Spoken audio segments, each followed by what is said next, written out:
ಹೊನ್ನಾಳಿ ಕೇವಲ ನಗರವಲ್ಲ, ಹೊನ್ನಾಳಿ ರಾಜ್ಯಕ್ಕೆ ತನ್ನದೇ ಆದಂತಹ ಹಲವು ವೈಶಿಷ್ಟ್ಯತೆಯಿಂದ ಹೆಸರು ಮಾಡಿದೆ. ಹೊನ್ನಾಳಿ ಕಲೆ, ಸಂಸ್ಕೃತಿ, ವಾಸ್ತುಶಿಲ್ಪ, ಇತಿಹಾಸ, ಕ್ರೀಡೆ ಹೀಗೆ ಹಲವಾರು ವೈಶಿಷ್ಟ್ಯತೆಯನ್ನು ಹೊಂದಿದೆ.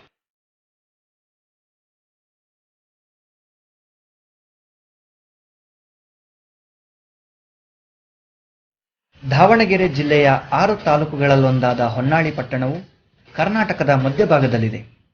ಕಲೆ, ವಾಸ್ತುಶಿಲ್ಪ, ಜಾನಪದ ಸಾಹಿತ್ಯ, ಸಂಗೀತ, ಸಂಸ್ಕೃತಿ, ರಾಜಕೀಯ, ರಂಗಭೂಮಿ ಹಾಗೂ ಧಾರ್ಮಿಕತೆಗಳಲ್ಲಿ ತನ್ನದೇ ಆದ ವೈಶಿಷ್ಟ್ಯತೆಯನ್ನು ಹೊಂದಿದ್ದು, ಎಲ್ಲ ರಂಗದಿಂದಲೂ ಸಹಸ್ರಾರು ಸಾಧಕರನ್ನು ನಾಡಿಗೆ ಕೊಡುಗೆಯನ್ನಾಗಿ ನೀಡಿದೆ.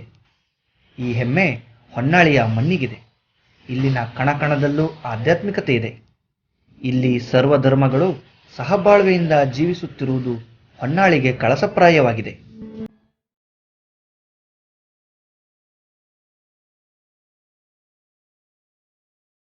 ಅಂದಿನ ಮುಖ್ಯಮಂತ್ರಿಗಳಾಗಿದ್ದ ಜೆ.ಎಚ್. ಪಟೇಲರು 1997ರ ಆಗಸ್ಟ್ 15ರಲ್ಲಿ ದಾವಣಗೆರೆಯನ್ನು ಹೊಸ ಜಿಲ್ಲೆಯಾಗಿ ಘೋಷಿಸಿದರು. ಆಗ ಹೊನ್ನಾಳಿಯನ್ನು ಶಿವಮೊಗ್ಗ ಜಿಲ್ಲೆಯಿಂದ ತೆಗೆದು ದಾವಣಗೆರೆ ಜಿಲ್ಲೆಗೆ ಸೇರಿಸಲಾಯಿತು. 176 ಹಳ್ಳಿಗಳನ್ನು ಹೊಂದಿದ ಹೊನ್ನಾಳಿ ತಾಲೂಕು ದಕ್ಷಿಣಕ್ಕೆ ಶಿವಮೊಗ್ಗ, ಉತ್ತರಕ್ಕೆ ರಾಣೆಬೆನ್ನೂರು, ಪೂರ್ವಕ್ಕೆ ಹರಿಹರ, ಪಶ್ಚಿಮಕ್ಕೆ ಶಿಕಾರಿಪುರ ನಗರಗಳೊಂದಿಗೆ ತನ್ನ ಗಡಿ ಹಂಚಿಕೊಂಡಿದೆ. ಇಲ್ಲಿನ ಪ್ರಮುಖ ಬೆಳೆಗಳೆಂದರೆ ಭತ್ತ, ರಾಗಿ, ಮೆಕ್ಕೆಜೋಳ, ಕಬ್ಬು, ಅಡಕೆ, ತೆಂಗು ಹೀಗೆ ಎಲ್ಲ ವಿವಿಧ ಬಗೆಯ ಬೆಳೆಗಳನ್ನು ಇಲ್ಲಿ ಬೆಳೆಯಲಾಗುತ್ತದೆ.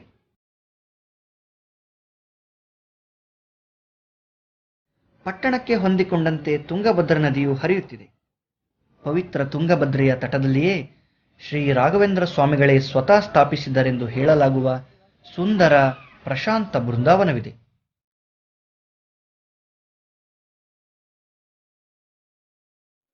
ಹೊನ್ನಾಳಿಗೆ ಈ ರೀತಿಯಾಗಿ ಹೆಸರು ಬರಲು ಮುಖ್ಯ ಕಾರಣವೇ ಇಲ್ಲಿರುವ ಹಿರೇಕಲ್ಮಠ.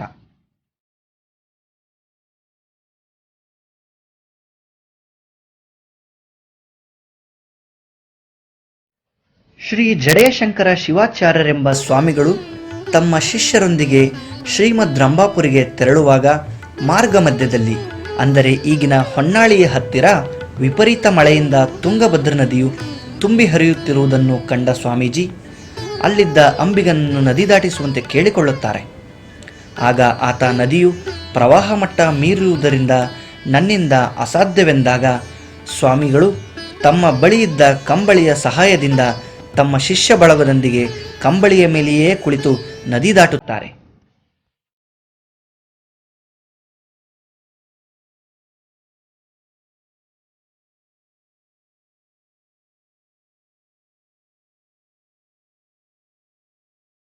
ಆಗ ಎಲ್ಲ ಹಳ್ಳಿಗಳಲ್ಲಿಯೂ ಇದರ ಬಗ್ಗೆಯೇ ಮಾತನಾಡಿಕೊಳ್ಳುತ್ತಾರೆ. ಕೆಲವರು ಇವರ ಶಕ್ತಿಯನ್ನು ಪರೀಕ್ಷಿಸುವ ದೃಷ್ಟಿಯಿಂದ ಒಣಗಿದ ಅರಳಿ ಮರವನ್ನು ಚಿಗುರಿಸಬೇಕು ಎಂದು ಹೇಳುತ್ತಾರೆ. ಆಗ ಸ್ವಾಮಿಗಳು ಕೆಲವು ದಿನಗಳ ನಂತರ ಮತ್ತೆ ನಾನು ವಾಪಸ್ಸಾಗುತ್ತೇನೆ, ಇಲ್ಲಿಯೇ ಎಲ್ಲರೂ ಸೇರಿ ಎಂದು ಹೇಳಿ ಹೊರಡುತ್ತಾರೆ. ತಮ್ಮ ಕಾರ್ಯಗಳನ್ನು ಮುಗಿಸಿ ನಂತರ ಇಲ್ಲಿಗೆ ಪುನಃ ಮರಳುತ್ತಾರೆ. ಕುತೂಹಲದಿಂದ ಅಲ್ಲಿ ಸೇರಿದ್ದ ಎಲ್ಲ ಜನಗಳ ಸಮ್ಮುಖದಲ್ಲಿಯೇ ಒಣಗಿದ ಅರಳಿ ಮರವನ್ನೇ ನೋಡುತ್ತಾ ತಮ್ಮ ದಿವ್ಯ ದೃಷ್ಟಿಯಿಂದ ಕ್ಷಣ ಮಾತ್ರದಲ್ಲಿ ಅರಳಿ ಮರ ಚಿಗುರುತ್ತದೆ. ಆ ಮರದಿಂದ ಹೊನ್ನಿನ ಮಳೆ ಸುರಿಯುತ್ತದೆ.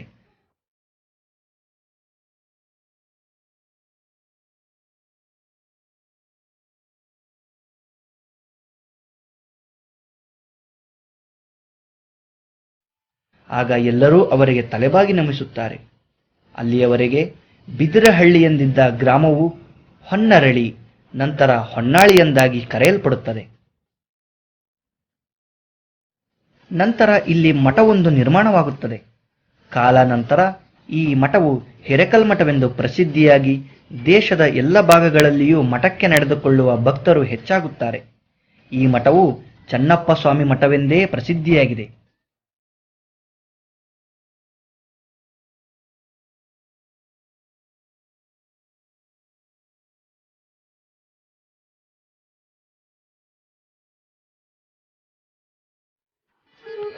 ಪ್ರಾತಸ್ಮರಣೀಯರಾದ ಆರಾಧ್ಯ ಗುರುಗಳಾದ ಶಟಸ್ಥಲ ಬ್ರಹ್ಮವಡೆಯರು ಚಂದ್ರಶೇಖರ ಶಿವಾಚಾರ್ಯ ಮಹಾಸ್ವಾಮಿಗಳವರ ಪವಿತ್ರ ಪಾದಗಳನ್ನು ಮನೋಮಂದಿರದಲ್ಲಿ ಧ್ಯಾನಿಸುತ್ತಾ, 2023 ನೇ ವರ್ಷದ 6ನೇ ತಾರೀಕು ಗುರುವಾರ ಸಂಜೆ 5 ಗಂಟೆಗೆ 6 ಗಂಟೆಗೆ 30 ನಿಮಿಷಕ್ಕೆ 6 ಗಂಟೆಗೆ 30 ನಿಮಿಷಕ್ಕೆ ಹೊನ್ನಾಳಿ ಹಿರೇಕಲ್ಮಠದ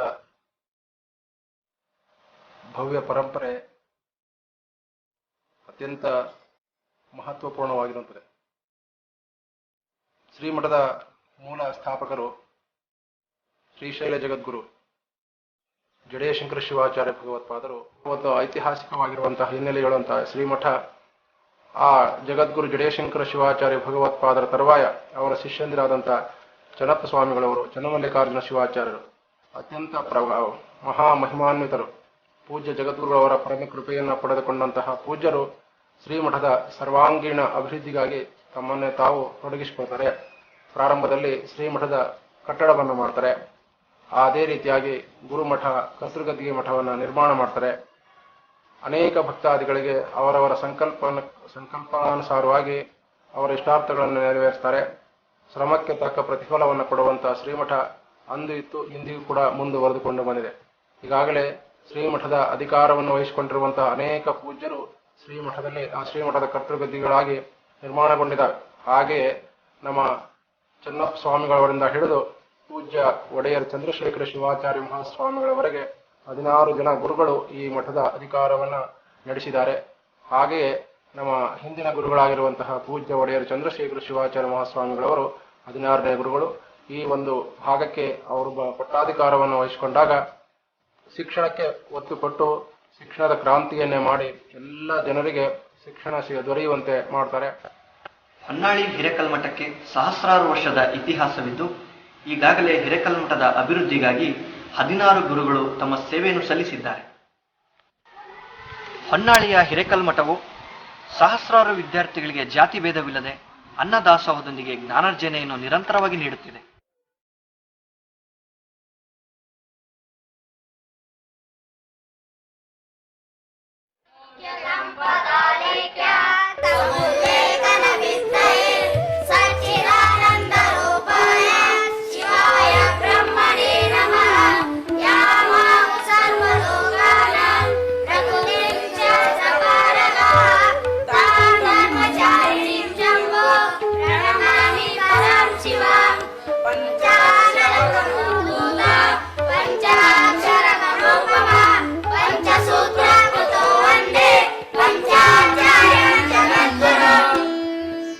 ಹೊನ್ನಾಳಿಯ ಬೃಹತ್ ಶಿಲಾಮಠದಲ್ಲಿ 136 ಕಂಬಗಳಿದ್ದು, ಪ್ರತಿ ಕಂಬದ ಅಳತೆ 12 ರಿಂದ 15 ಅಡಿ ಎತ್ತರಗಳಷ್ಟಿದೆ. ಈ ಮಠದಲ್ಲಿ 136 ಕಂಬಗಳಿದ್ದು, ಪ್ರತಿ ಕಂಬಗಳು 12 ರಿಂದ 15 ಅಡಿಗಳಷ್ಟು ಎತ್ತರವಿದೆ. ಇದಕ್ಕೆ ಹೊದಿಸಿದ ಮೇಲ್ಛಾವಣಿಯು ಮಳೆ ನೀರನ್ನು ಸುಲಭವಾಗಿ ಹರಿದು ಹೋಗುವಂತೆ ಹಾಗೂ ಸಂಗ್ರಹಿಸಿಡುವಂತೆ ಇಲ್ಲಿನ ಮಠವನ್ನು ವ್ಯವಸ್ಥಿತವಾಗಿ ನಿರ್ಮಿಸಲಾಗಿದೆ. ಇದು ಅಂದಿನ ನಮ್ಮ ಪೂರ್ವಜರ ವೈಜ್ಞಾನಿಕ ಕಟ್ಟಡ ವಿನ್ಯಾಸಕ್ಕೆ ಹಿಡಿದ ಕೈಗನ್ನಡಿ ಎನ್ನಬಹುದು.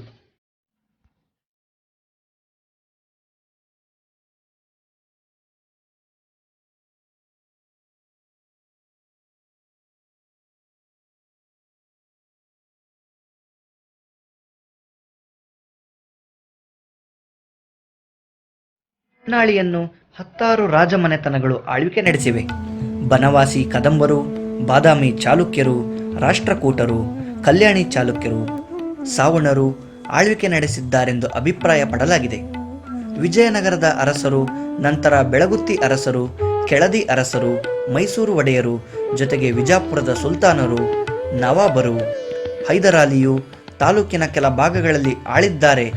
ಇದರ ಕುರುಹಾಗಿ ಹೊನ್ನಾಳಿಯಲ್ಲಿ ಈಗಲೂ ನವಾಬರ ವಂಶಸ್ಥರಿದ್ದಾರೆ. ರಾಜ ಚಲುವ ರಂಗಪ್ಪ ನಾಯಕನು ತನ್ನ ರಾಜಧಾನಿಯನ್ನು ದಿಡಗಾವತಿಯಿಂದ ಹೊನ್ನಾಳಿಗೆ ಸ್ಥಳಾಂತರಿಸುತ್ತಾನೆ. ಆಗ ಶತ್ರುಗಳು ತುಂಗಭದ್ರಾ ನದಿಯ ಮೂಲಕ ದಾಳಿ ನಡೆಸಬಹುದೆಂಬ ಮಾಹಿತಿಯಿಂದ ಹೊನ್ನಾಳಿಯಲ್ಲಿ ಬೃಹತ್ತಾದ ಈ ದಿಡ್ಡಿ ಬಾಗಿಲನ್ನು ನಿರ್ಮಿಸುತ್ತಾನೆ. ಈ ದಿಡ್ಡಿ ಬಾಗಿಲು ಇಂದಿಗೂ ತನ್ನ ಕತೆ ಮತ್ತು ವ್ಯಥೆಯನ್ನು ಸಾರಿ ಹೇಳುತ್ತಿದೆ. ಹಾಗೆಯೇ ಈ ದಿಡ್ಡಿ ಬಾಗಿಲು ಹಲವಾರು ರಾಜರುಗಳ ಆಳ್ವಿಕೆಗೆ ಸಾಕ್ಷಿಯಾಗಿ ನಿಂತಿದೆ. 15-16ನೇ ಶತಮಾನದಲ್ಲಿ ಚೆಲುವರಂಗಪ್ಪ ನಾಯಕ ಎಂಬ ರಾಜ ತನ್ನ ರಾಜಧಾನಿಯನ್ನು ಪಕ್ಕದಲ್ಲಿರುವ ದಿಡಗಾವತಿಯಿಂದ ಹೊನ್ನಾಳಿಗೆ ಬದಲಾಯಿಸಿದ. ಆಗ ಇಲ್ಲಿ ತುಂಗಭದ್ರಾ ನದಿಯ ಮೂಲಕ ಒಳನುಸುಳುತ್ತಿದ್ದ ಶತ್ರುಗಳನ್ನು ನಿಯಂತ್ರಿಸಲೆಂದೇ ಇಲ್ಲಿ ಬೃಹತ್ತಾದ ದಿಡ್ಡಿ ಬಾಗಿಲನ್ನು ಕಟ್ಟಿಸಿದನು. ಅದು ಇಂದಿಗೂ ಕಾಣಬಹುದು.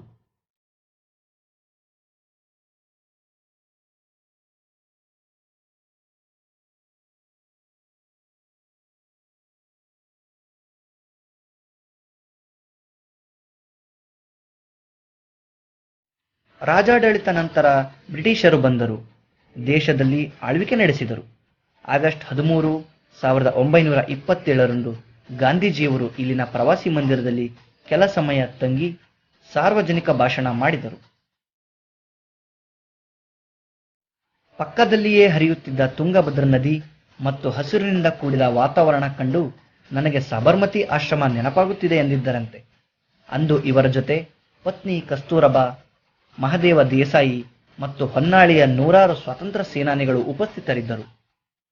ನಂತರ ಇಲ್ಲಿಂದ ಶಿವಮೊಗ್ಗಕ್ಕೆ ಮಹಾತ್ಮ ಗಾಂಧೀಜಿಯವರು ಪ್ರಯಾಣಿಸಿದರು.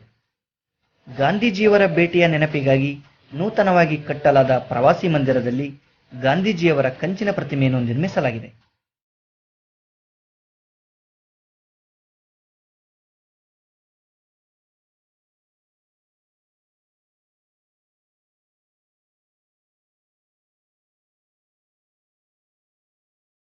ಹೊನ್ನಾಳಿಯಲ್ಲಿ ರಾಷ್ಟ್ರಕವಿ GS ಶಿವರುದ್ರಪ್ಪನವರು ತಮ್ಮ ಬಾಲ್ಯದಲ್ಲಿ ಓದಿದ ಶಾಲೆಯನ್ನು ಇಂದಿಗೂ ಕಾಣಬಹುದು.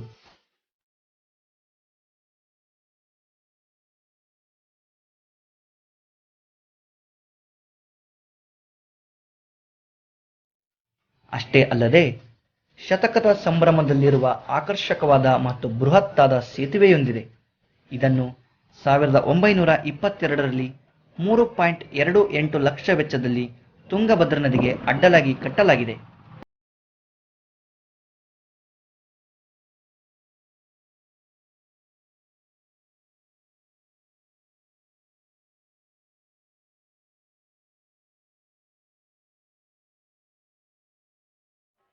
ಹೊನ್ನಾಳಿಯಲ್ಲಿ ಸಾಕಷ್ಟು ಕ್ರೀಡೆಗಳು ನಡೆಯುತ್ತಿರುತ್ತವೆ. ಅದರಲ್ಲಿ ಅತ್ಯಂತ ಪ್ರಾಮುಖ್ಯತೆಯನ್ನು ಹೊಂದಿರುವುದು ಕುಸ್ತಿ. ಹೊನ್ನಾಳಿಯ ಕುಸ್ತಿ ಎಂದರೆ ರಾಜ್ಯದಲ್ಲಿ ಅತ್ಯಂತ ಹೆಸರುವಾಸಿಯಾಗಿದೆ.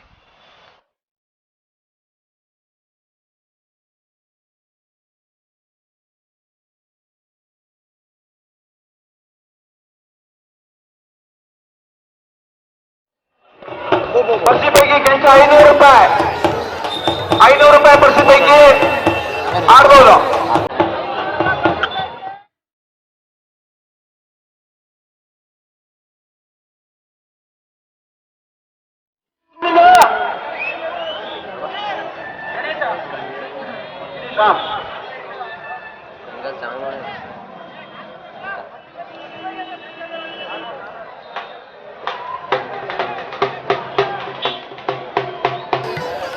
ಅಲ್ಲಿ ಕುಸ್ತಿ ಕುಸ್ತಿ ನೋಡ್ರಿ, ಗೊತ್ತಾಗುತ್ತೆ.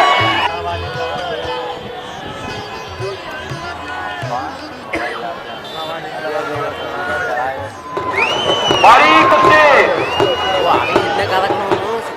ಒಟ್ಟಾರೆಯಾಗಿ ತಾಲೂಕಿನಲ್ಲಿರುವ ಎಲ್ಲ ಹಳ್ಳಿಗಳಲ್ಲೂ ಇತಿಹಾಸವನ್ನು ಸಾರುವಂತಹ ಕೋಟೆ ಕೊತ್ತಲಗಳು, ಪುರಾಣ ಪ್ರಸಿದ್ಧ ದೇವಸ್ಥಾನಗಳು, ಶಿಲಾ ಶಾಸನಗಳು, ಮಠ ಮಂದಿರ ಮಸೀದಿಗಳು, ಚರ್ಚುಗಳು, ಬಸದಿಗಳು ಇಲ್ಲಿನ ಕಲಾ ಶ್ರೀಮಂತಿಕೆಯನ್ನು ತೋರುವುದರ ಜೊತೆಗೆ ಇಲ್ಲಿನ ಸೌಹಾರ್ದಯುತ ಜೀವನ ಶೈಲಿಗೆ ಸಹಕರಿಸುತ್ತಾ ಬಂದಿವೆ.